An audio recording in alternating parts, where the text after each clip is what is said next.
Assalamualaikum warahmatullahi wabarakatuh. Berjumpa lagi di pertemuan ketiga di mata kuliah pengantar akuntansi 2 dengan topik KAS atau CAS.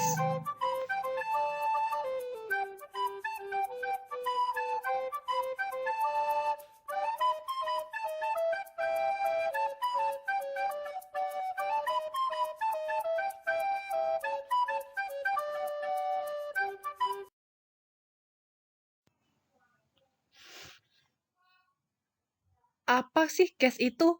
Yaitu alat pertukaran yang dimiliki oleh perusahaan dan siap digunakan dalam transaksi perusahaan setiap saat diinginkan. Nah, yang termasuk dalam kas, yang pertama itu uang kartal yang terdiri dari uang logam dan uang kertas. Lalu uang giral yang terdiri atas cek, yaitu perintah tertulis pemegang rekening kepada bank yang ditunjuk untuk membayar sejumlah uang. Lalu selanjutnya, travel check, yaitu merupakan sejenis cek yang dipergunakan ketika berpergian dan dapat digunakan sebagai alat pembayaran ataupun diuangkan pada bank yang menerbitkannya atau pihak lain yang ditunjuk. Selanjutnya yang termasuk kas, yaitu wesel bank yang merupakan pembayaran atas nama pembayar yang dijamin oleh bank penerbit. Lalu wesel pos, yaitu layanan pengiriman dan penerimaan uang dengan menggunakan layanan pos. Lalu uang yang disimpan di bank dalam bentuk giro merupakan simpanan pada bank yang penarikannya dapat dilakukan setiap saat dengan menggunakan cek atau surat berharga lainnya atau melalui pemindah bukuan. Nah, selain itu juga uang yang disimpan di bank dalam bentuk tabungan. Lalu, yang termasuk kas itu valuta asing merupakan uang dengan mata uang asing. Nah, yang tidak termasuk cash yaitu cek mundur.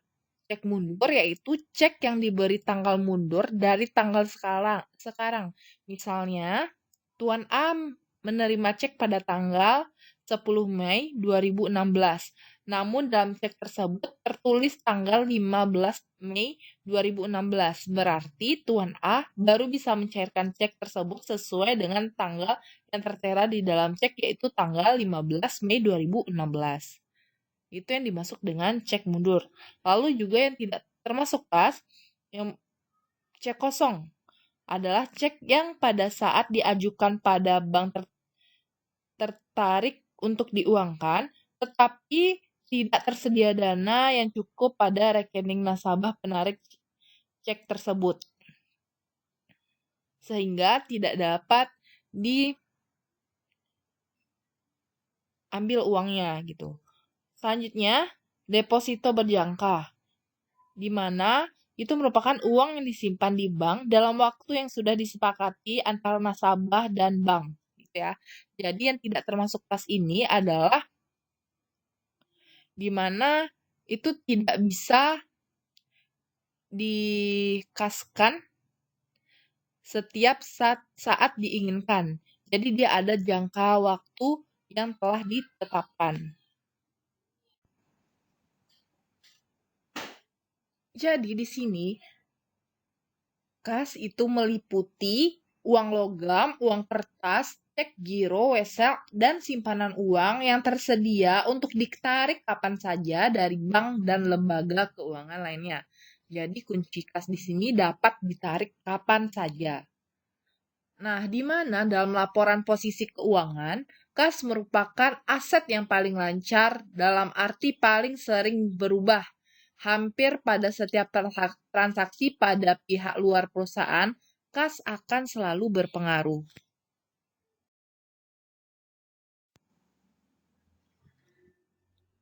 Kas merupakan aset likuid yang mudah digunakan.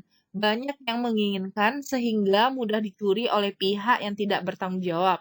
Untuk itu, perusahaan perlu merancang pengendalian internal yang baik agar kas perusahaan aman dan terlindungi.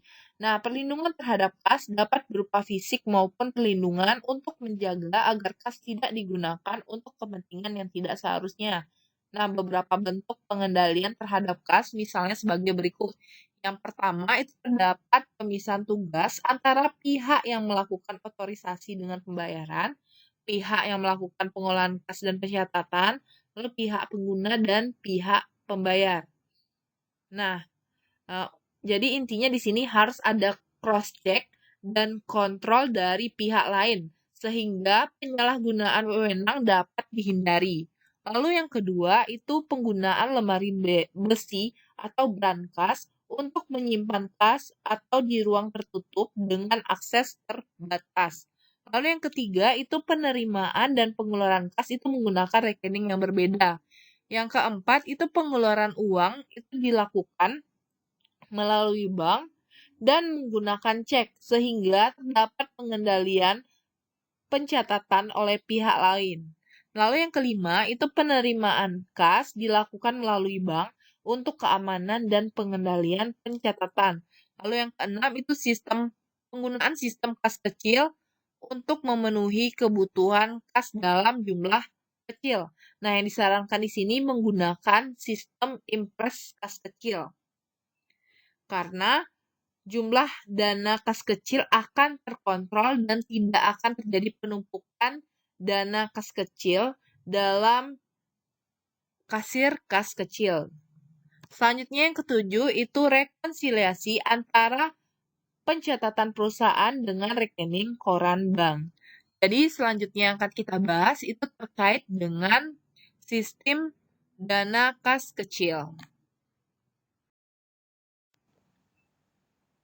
Nah, kas kecil yaitu sejumlah dana yang dibentuk khusus untuk pengeluaran yang bersifat rutin dan relatif kecil jumlahnya.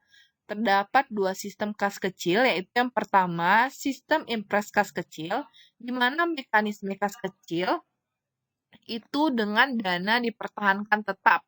Pada awalnya, dibentuk dana kas kecil dalam jumlah tertentu, lalu setiap ada pengeluaran akan dibuat bukti pengeluaran tetapi tidak dibuat jurnal. Nah, jika jumlah kas kecil akan habis, maka akan dilakukan penggantian sejumlah dana yang telah dipakai. Nah, pada saat penggantian tersebut akan dibuat jurnal terkait dengan pengeluaran tersebut dan mengurangi kas perusahaan. Setelah penggantian saldo dana kas kecil akan kembali sejumlah yang telah ditetapkan. Jadi, besaran dana kas kecil pada sistem dana impres ini itu selalu sama atau tetap gitu ya. Lalu yang kedua itu floating system, di mana sistem dana kas kecil itu tidak ditetapkan sejumlah tertentu sehingga saldonya bervariasi dari waktu ke waktu. Nah, penggantian tidak didasarkan jumlah terpakai, tetapi sering kali ditetapkan sejumlah tertentu. Nah, misalnya untuk pertama kali dibentuk dana kas kecil sebesar 5 juta. Nah, setiap bulan itu ditambahkan dana sejumlah nilai yang sama tanpa memperhatikan jumlah dana yang terpakai. Akibatnya, saldo kas kecil akan berubah-ubah.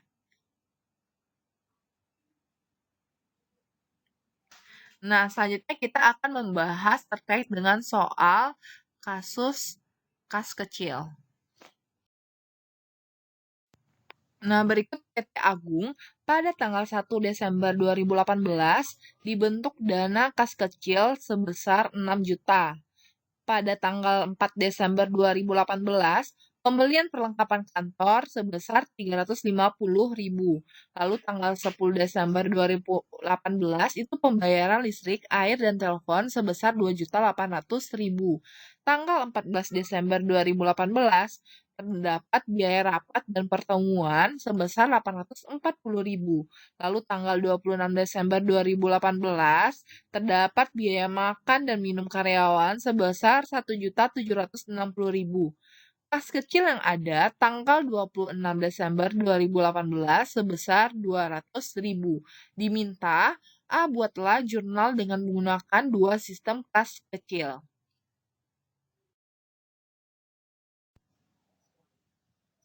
Nah, kita jawab ya, menurut sistem Impress Fund Method dengan menurut sistem Fluctuating Fund Method. Nah, kita bahas yang pertama dulu itu Impress Fund Method. Nah, Diketahui di soal, itu pada tanggal 1 Desember 2018 dibentuk dana kecil sebesar 6 juta. Nah, kita buat jurnalnya dulu pada Impress Fund Method. Itu dalam pembentukan dana kas kecil, itu jurnalnya di debit itu ada dana kas kecil sebesar 6 juta, lalu di kredit itu ada bank atau cash sebesar 6 juta. Jadi terjadi penurunan cash di kredit sebesar 6 juta untuk pembentukan dana kas kecil gitu ya. Nah, begitu juga untuk jurnal pada fluctuating fund method terhadap pembentukan dana kas kecil sama ya. Jadi dibentuk dana kas kecil pada sisi debit itu sebesar 6 juta, lalu di sisi kreditnya terdapat bank atau cash sebesar 6 juta. Nah, selanjutnya pertanggungjawaban kasir kas kecil dan pengisian kembali kas kecil. Nah, di mana diketahui bahwa kasir kas kecil itu membuat laporan penggunaan dana untuk keperluan pengisian kembali dana kas kecil. Dia tidak menjurnal setiap kali dana kas kecil itu digunakan, tetapi nanti akan dibuat jurnalnya ketika dilakukan pengisian kembali. Jadi pada saat dana kecil itu dipakai, pada sistem Impress Fund Method itu dia hanya membuat bukti transaksinya saja, tidak membuat jurnalnya. Tetapi dia membuat jurnalnya, jurnal pemakaian dana kas kecil itu pada saat pengisian kembali kas kecil.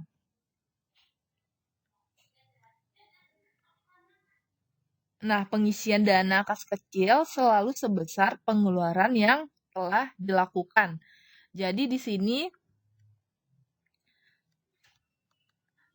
di dalam soal kita lihat ya.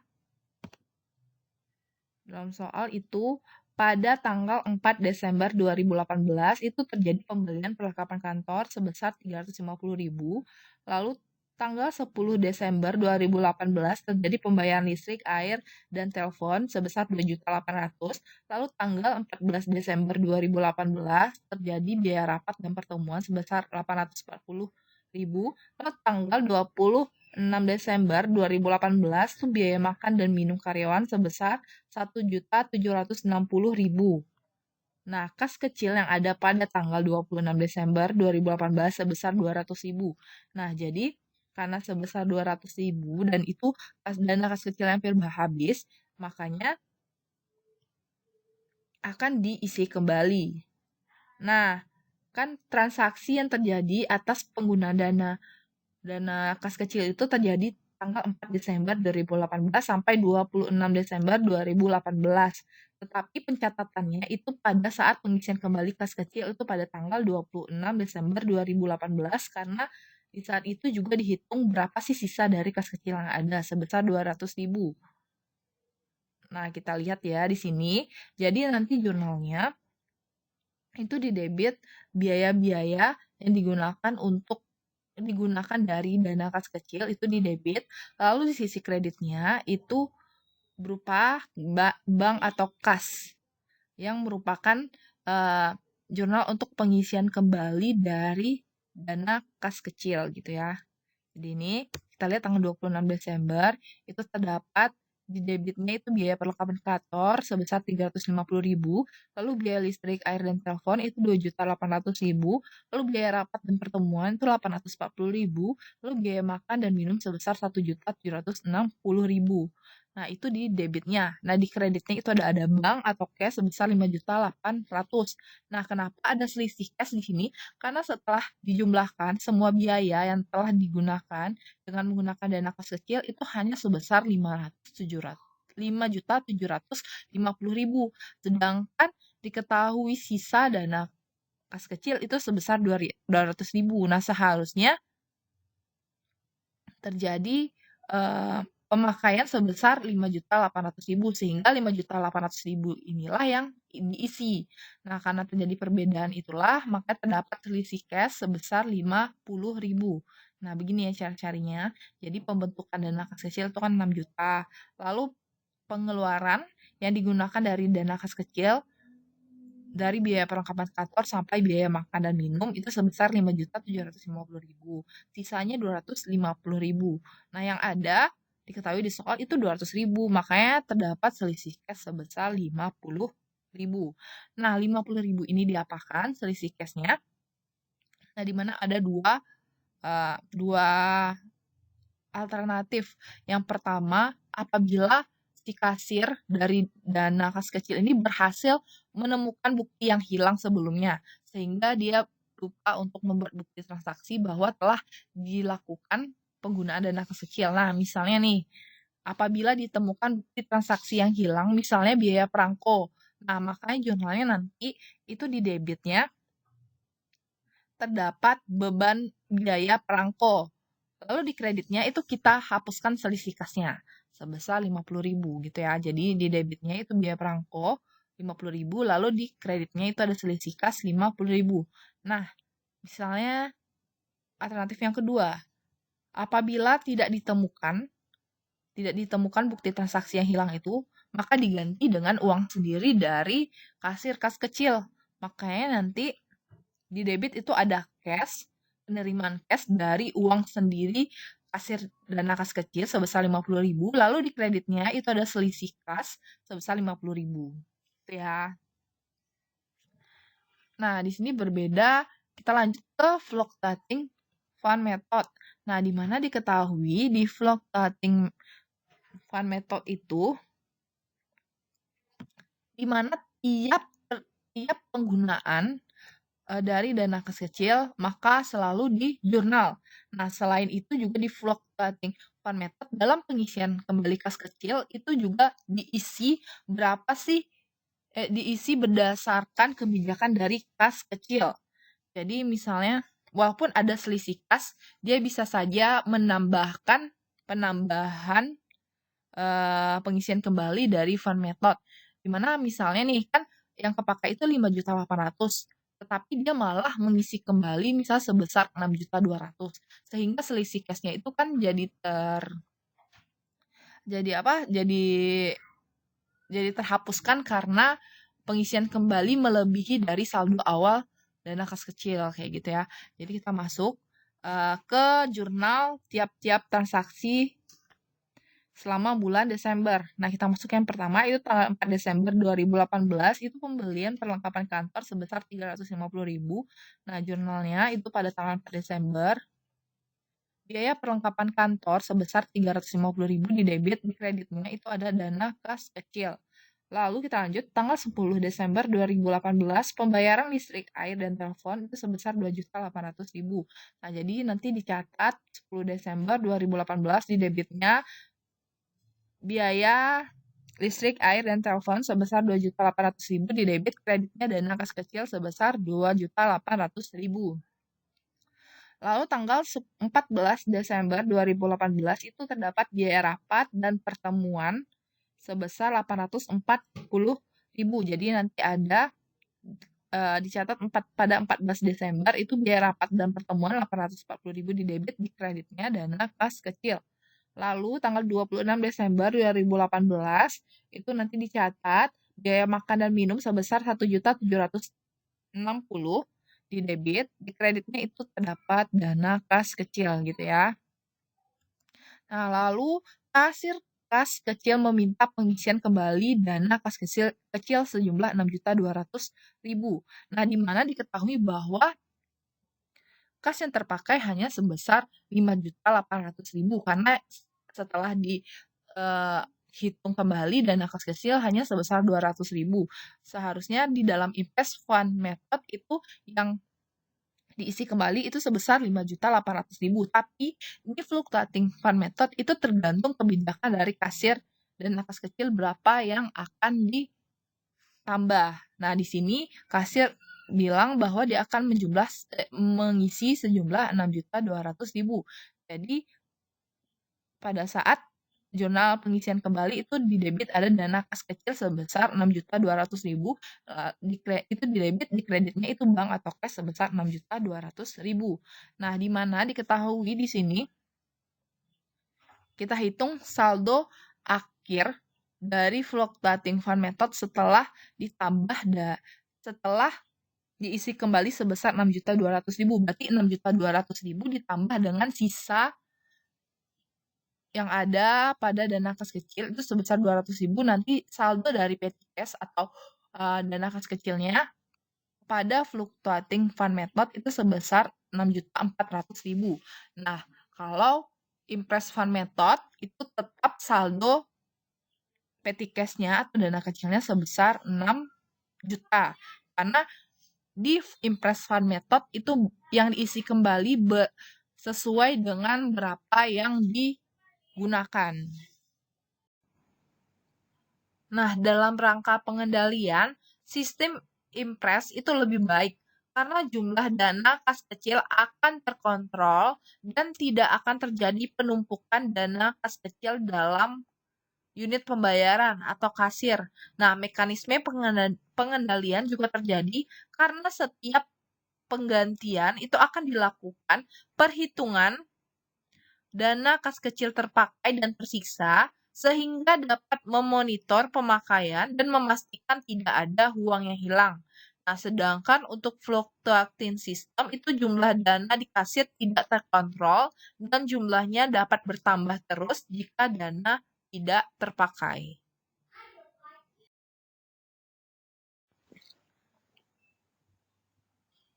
Sekian dulu pertemuan kita pada hari ini. Apabila ada pertanyaan, dipersilahkan.